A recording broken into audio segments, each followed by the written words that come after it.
Welcome back to the Mopar PRI Sprint and Midget Classic at Orlando Speedworld. I'm Stephen Cox along with Doc Riley and Larry Rice, and we are ready to go green. Larry, take us out of the fourth turn. Well, you can see right now the battle for turn number one. Everybody heading in there. Ron Gregory in the yellow car looks like he comes out at first. Bobby East in that blue number 4 dives down under him going into turn 3. Bobby East won the midget title in 2004. He's 19 years old at the time. That made him the youngest ever champion in any division of USAC, and look at him charge. But I'll tell you, Gregory is moving on. Yeah, he is, and you can see that smoke. That's tire smoke. When Bobby East gets on the brakes going into the corner, that left front tire smoking, that's not coming from the engine, so there's no problem with that car. Now let's jump on board. This is Dave Steele. You're riding in car with a winner of many USAC races, and once again, we've got smoke coming off the front tire of Bobby East. Yeah, and you can see right there, that was Brian Clausen in that black car that slid high. He lost a couple of spots when he did that. Jay Drake in the white number 9 has moved into third.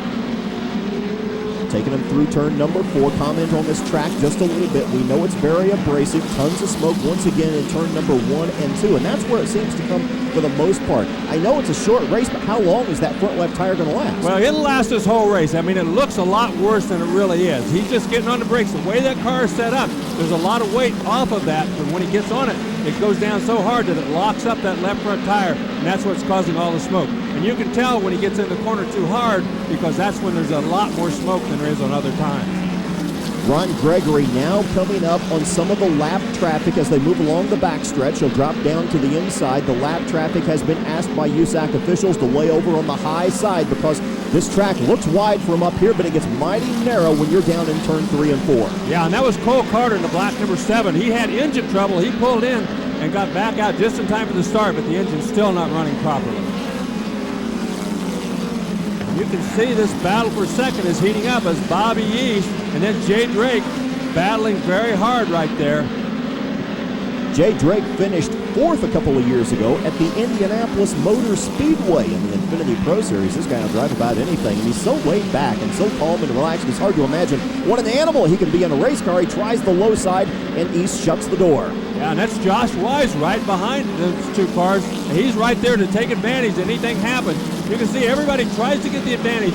If you get below that white line, the track flattens off. Oop, you can see right there more tire smoke because he had to get on the brakes very hard going into the corner. And Wise is really moving up. Josh Wise started in 5th position, though he was the second quick qualifier. The qualifications were held a couple of days ago as our first yellow comes out, and we inverted the top 6 and into the wall with a little bit of contact there. That's Kyle Nichols. Yeah, and you can see that looks like he got the right front corner into the wall, bent the axle back. He's going to be out of the race. That's a tough break for him. That happened coming off of turn number 4. Nichols qualified 17th at 13.641. That places him about half second off quick time. That'll end his night as we go back to green flag racing once again. Everybody trying to run down the yellow number 22 of Ron Gregory. And Josh Wise goes to the outside. That's a tough pass to make. He went to the outside of Jay Drake, made that pass. Now he's to the inside of Bobby East. Looks like, Bobby East got down in there, chopped him off a little bit, but he held on to that position. And those two just about touched tires. Bobby East actually raced early in his career at the Indianapolis Speedrome, and that is the mother of all bull rings. It's a 1/5 of a mile, so he knows a thing or two about rubbing tires as we jump on board with Dave Steele. Yeah, and Dave Steele saw that move to the outside, so now he's moved out there. Very difficult to make the move out there on the outside because it's a longer way around.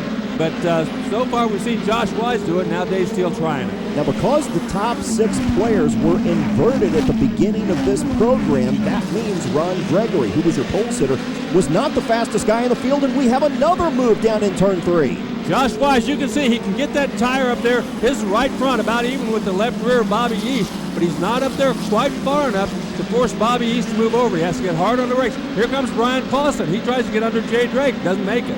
I'll tell you, if he tries that another time or two, Jay Drake is not going to give him that room. He keeps chopping it very, very low going into 1 and 3. You have to protect the low side going into the turn. Well, you certainly do have to protect it. You can see the guys behind, they try to go in a little bit high. Oh, Josh Wise, you can see right there. He got the left front down below that white line. It made that car twitch. He almost spun, but no positions lost, so not too bad. but when you touch that left front tire down below the white line, it changes the cross weight on the car considerably. Absolutely. That's exactly what happens. You can touch the white line, but if you get that whole tire down under the white line, it changes the whole weight distribution on that car, and that's what caused that car to twitch and almost spin on it. So Ron Gregory has built up what appears to be a comfortable lead right now.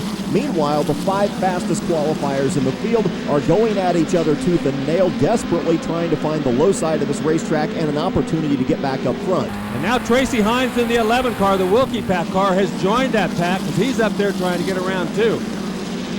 Oh! And a big slide.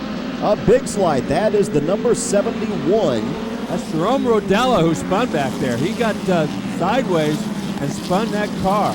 That car is owned by drag racer Cruz Pedregon. It's a Fontana engine, and Rodella started on the outside of row number 7. That'll send him backwards. We rejoin the front of the field once again, where we see Jay Drake in the white number 9 trying desperately to fight his way past for 3rd position. And you can see Bobby East is actually holding up that pack of cars right now. There's 4 cars right behind him, and they're all, oh, look at this. Josh Wise gets down under him right now, and looks like he made the pass going into turn 1. And that one's over. That one is over now. He is going to take off and see if he can chase down Ron Gregory, because he had been beaten and banging on the tail end of Bobby East, and now more of that is occurring down in turn 3 after Scott Pirovich dumps Brad Loyette in the number 5 car. He also, by the way, is a graduate of the Ford Focus Series, and we will see those guys race in just a few minutes from Orlando.